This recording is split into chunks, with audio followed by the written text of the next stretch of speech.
ஆனால் முதலமைச்சர் அவர்கள் நீட்டு கடிதம் எழுதின மாதிரி தான். முதலமைச்சர் எழுதின எத்தனை கடிதத்துக்கு ஒரு பதில் வந்துச்சுன்னா நீட்டுக்கு எழுதின கடிதம் என்ன? துணை முதல்வர் உதயநிதி ஸ்டாலின் வாங்கிய நீட் கையெழுத்து என்ன ஆச்சு என செய்தியாளர் சந்திப்பில் பாஜக மாநில தலைவர் அண்ணாமலை கேள்வி எழுப்பியுள்ளார். அதான் நேற்று சந்திரபாபு நாயுடு அவர் கரடி காரித்துப்புற மாதிரி சொல்லிட்டாரு. என்ன சொல்றாரு சந்திரபாபு நாயுடு அவர்? என்னையா 2 மொழி 3 மொழி சண்டை போட்டு 10 மொழி கத்து கொடுக்குறாரு.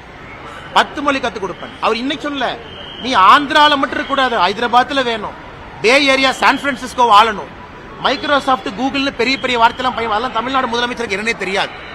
அவர் அன்னைக்கு ஐரோப்பியா ஃபுல்லா நாம இருக்கணும், அமெரிக்கா ஃபுல்லா இருக்கணும், தெலுங்குக்காரங்க டெல்லியில இருக்கணும், ஹிந்தியும் கத்துக்கணும், தெலுங்கு வேணும். அவர் 10 மொழிகளை பத்தி பேசிட்டு இருக்கும்போது அடுத்த நாள் முதலமைச்சர் அவர்கள் கடிதம் எழுதுறாங்க. ஆனால் முதலமைச்சர் அவர்கள் நீட்டு கடிதம் எழுதின மாதிரி தான். முதலமைச்சர் எழுதின எத்தனை கடிதத்துக்கு ஒரு பதில் வந்துச்சுன்னா நீட்டுக்கு எழுதின கடிதம் என்னாச்சு?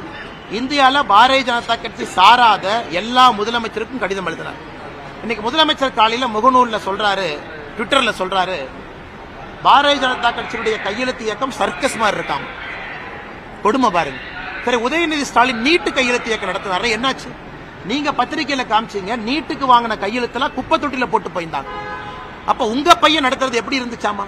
இன்னைக்கு பாரதிய ஜனதா கட்சியினுடைய கையெழுத்து இயக்கம் 36 மணி நேரத்தில் முதலமைச்சர் கிடுகிடுத்து காலையில 8 மணிக்கு பதிவு செய்யறாரு. இது சர்க்கஸ் மாதிரி இருக்கு. இவருடைய அப்பா தான் கேட்டாரு, பாரதிய ஜனதா கட்சி தமிழ்நாட்டில் எங்க இருக்கு? உங்க பையன் நடத்தின நீட்டு கையெழுத்து இயக்கம் என்னாச்சு? மீடியாக்கு அக்கௌண்டபிலிட்டி கொடுத்தாங்களானே? நீட்டுக்கு எத்தனை பேர் கையெழுத்து போட்டாங்க, எத்தனை பேர் கையெழுத்து எந்த மாவட்டத்துல வந்துச்சு, நாங்க வெப்சைட்ல அக்கௌண்ட் பண்றோன்னு நீங்களே உங்களுடைய மொபைல் நம்பர்ல போய் அக்சஸ் பண்ணுங்க. ஒரே ஒரு முறை தான் நீங்க பண்ண முடியும். 2வது முறை பதிவு பண்ணா நன்றி சொல்லி மெசேஜ் வரும். ஏன் முதலமைச்சர் இவ்வளவு பேசுறவர் உதயநிதி ஸ்டாலின் கூப்பிட்டு, தம்பி இந்த நீட்டுக்கு எதிராக கையெழுத்து இயக்கம் நடத்தினியாப்பா, நான் தானே கையெழுத்து போட்டேன், அதை கொண்டாந்து சப்மிட் பண்ணுப்பா, அதை அப்படியே மறந்துட்டு அடுத்த இஷ்யூக்கு போயிட்டாங்க. ஆனால் இவர் பாரதிய ஜனதா கட்சியினுடைய கையெழுத்து இயக்கத்தை பற்றி பேசுவதா வேடிக்கைங்க.